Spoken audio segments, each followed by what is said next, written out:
প্রিয় BA fifth সেমিস্টারের ছাত্রছাত্রীরা, আজকে আমি যে বিষয় নিয়ে আলোচনা করব সেটি হচ্ছে তোমাদের যে কম্পালসারি ইংলিশ রয়েছে এলসিসি 2।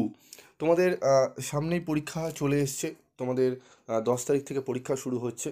তো তোমাদের জন্য আজকে আমি অত্যন্ত গুরুত্বপূর্ণ কিছু প্রশ্ন এবং সাথে ইন্টারেস্টিং কিছু অ্যান্সার নিয়ে আলোচনা করব। কিছু ট্রিক বলবো যেগুলো দুর্বল যারা ছাত্রছাত্রী রয়েছে, দুর্বল মিন্স আমি আহ, এমন বলছি না যে তারা পড়তে মানে পারে না বা মনে রাখতে পারে না। হয়তো কোনো কারণবশত তাদের কাজের চাপে বা অন্য কোনো অন্য স্টাডি করতে গিয়ে এই সাবজেক্টটি খুব ভালোভাবে পড়া হয়নি।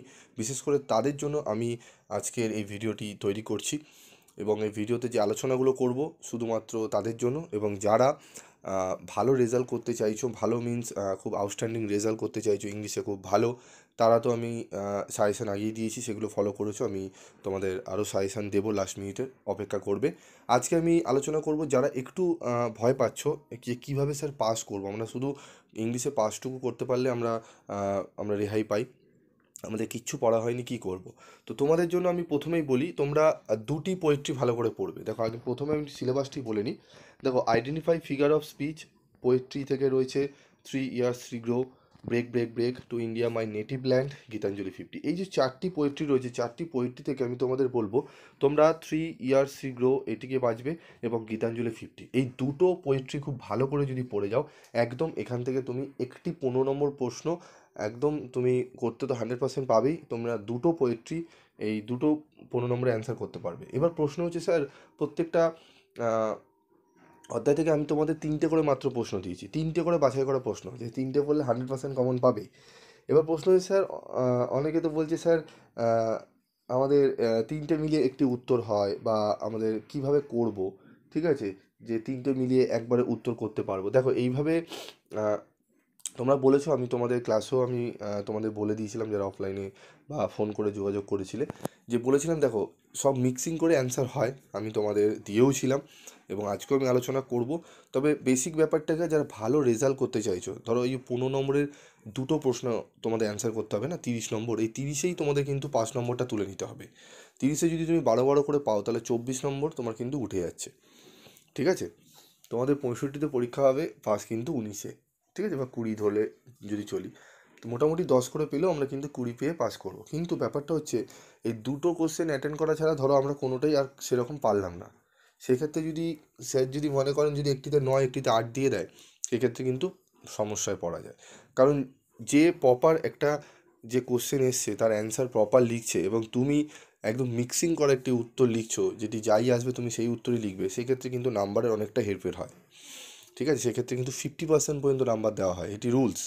যদি ঠিকঠাক না লেখা হয়, যদি মিক্সিং করে লেখা থাকে, ঠিক আছে, তো সেক্ষেত্রে কিন্তু খুব একটা নাম্বার পাওয়া যায় না, হয়তো 15 তোমাকে 7, 8, 9 দিয়ে কিন্তু ছেড়ে দিতে পারে।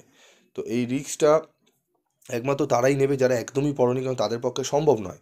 সবকটা প্রশ্নের আমি 3টে করে প্রশ্ন মাত্র দিয়েছিলাম, আশা করি ব্যাপারটি হচ্ছে তোমাদের 3টি করে প্রশ্ন যারা একদম করতে পারছো না, তাদের জন্য আমি বলছি। আজকে আমি আলোচনা করব তোমাদের গীতাঞ্জলি 50। এই গীতাঞ্জলি 50 রবীন্দ্রনাথ টেগর গীতাঞ্জলি 50 থেকে তোমাদের যে প্রশ্নগুলো বলবো তার উত্তর তোমরা একটাই লিখবে, একটাই, যাই দিক, যেখান থেকে যা প্রশ্ন দিক তোমরা এই উত্তরটি লিখবে। একদম তোমরা ধরে নাও তোমরা 11, 12 নাম্বার পর্যন্ত কিন্তু পেতে পারো, কিন্তু ঠিকঠাক করে লিখতে হবে, ঠিক আছে। এবং যারা বলছো যে স্যার আমরা তো আপনি 3টে প্রশ্ন দিয়েছেন, আমি দুটো প্রশ্ন দিয়েছি গীতাঞ্জলি থেকে, দুটো প্রশ্ন। একটা হচ্ছে ইয়ে দেখছো এখানে, poem 50 of Rabindranath Tagore's Gitanjali is an allegorical poem, discuss. এটি 2020-তে এসছে। এই 20 এবং 2022-এর এই দুটো মাত্র প্রশ্ন আমি তোমাদের পড়তে বলেছি। দুটো প্রশ্ন পড়লে এর সাথে আরও অনেক অর দিয়ে কোশ্চেন আছে, যেরকম দেখো, bring out the inner meaning, what religious fervour do you find in Tagore's Gitanjali 50। এই যে প্রশ্নগুলো দেখছো না, টোটাল তোমাদের একটা, দুটো, তিনটে এবং তার সাথে চারটে, চারটে প্রশ্নের মধ্যে তুমি যদি সাবস্টেন্সটা বাদ দিয়ে দাও, প্রথম 3টে কোশ্চেনের অ্যান্সার কিন্তু আমি তোমাদের দেখবে নোটসে সেমই দিয়েছি, ঠিক আছে। মাত্র দুটো প্রশ্ন পড়লে তোমরা কিন্তু হয়ে যায়। কিন্তু তবুও যদি যারা পারবে না, যারা মনে করছে স্যার আমাকে এমন একটা কোশ্চেন দিক, যাই দিক, এমন একটা অ্যান্সার দিক, যাই দিক, সেখান থেকে পারবো, লিখতে পারবো, সেরকম একটা অ্যান্সার তোমরা দেখে নাও, এখানে রয়েছে, দেখো এখানে অ্যান্সারটা পুরো করে দিয়েছি। এবং আমি তোমাদের শুধু অ্যান্সারটা আমি দেখাচ্ছিও না, এই যে অ্যান্সারটা রয়েছে পিডিএফ, ফ্রি পিডিএফ তোমরা পেয়ে যাবে, ঠিক আছে? অন্যান্য জায়গায় কিন্তু ফ্রি পিডিএফ দেওয়া হয় না সেইভাবে। আমি কিন্তু তোমাদের পরীক্ষার জন্য ফ্রি পিডিএফ দিই, কারণ আমার এখানে তোমাদের পাস করানোটা খুবই দরকার। তো তোমাদের এই যে পিডিএফটা, সম্পূর্ণ পিডিএফ তোমরা ফ্রি অফ কস্টে পাবে। কীভাবে পাবে আমি বলে দিচ্ছি এই অ্যান্সারে। তোমরা যারা গ্রুপে রয়েছো, পিপি স্টাডি ক্লাসের গ্রুপে রয়েছে, সেই গ্রুপে তোমরা যাও, সেখানে আমি তোমাদের এই পিডিএফটি আমি দিয়ে দিচ্ছি, সেখান থেকে তোমরা কালেক্ট করে নিও। এবং এই প্রশ্নের উত্তরটা যারা একান্ত আগে পড়ে নিয়েছো, গীতাঞ্জলি 50 দুটো কোশ্চেনই আমি দিয়েছিলাম, পড়ে নিয়েছো, তাদের আর দেখার দরকার নেই। যারা একান্ত মনে করছো যে স্যার কিছুই পড়া হয়নি, এমন অ্যান্সার দিন যাতে যেখান থেকে আসুক কোশ্চেন গীতাঞ্জলি থেকে আমরা অ্যান্সার লিখতে পারি, তাদের জন্য বিশেষ করে এটি। ঠিক আছে, বোঝা গেল? তো এইটি ভালো করে তোমরা করো, এবং তোমাদের আর যদি মনে হয় যে 3 গ্রো থেকে বা অন্যান্য কোনো পোয়েট্রি থেকে তোমাদের এরকম কোশ্চেন অ্যান্সার করে দেওয়ার জন্য তোমাদের যদি দরকার পড়ে, অবশ্যই কমেন্ট বক্সে লিখে জানাবে, আমি করে দেবো। এবং কাদের কাদের মক টেস্ট পেপার লাগবে, মডেল প্র্যাকটিস সেট লাগবে, অবশ্যই কমেন্ট করে জানাবে। আজকের মতো এটুকুই।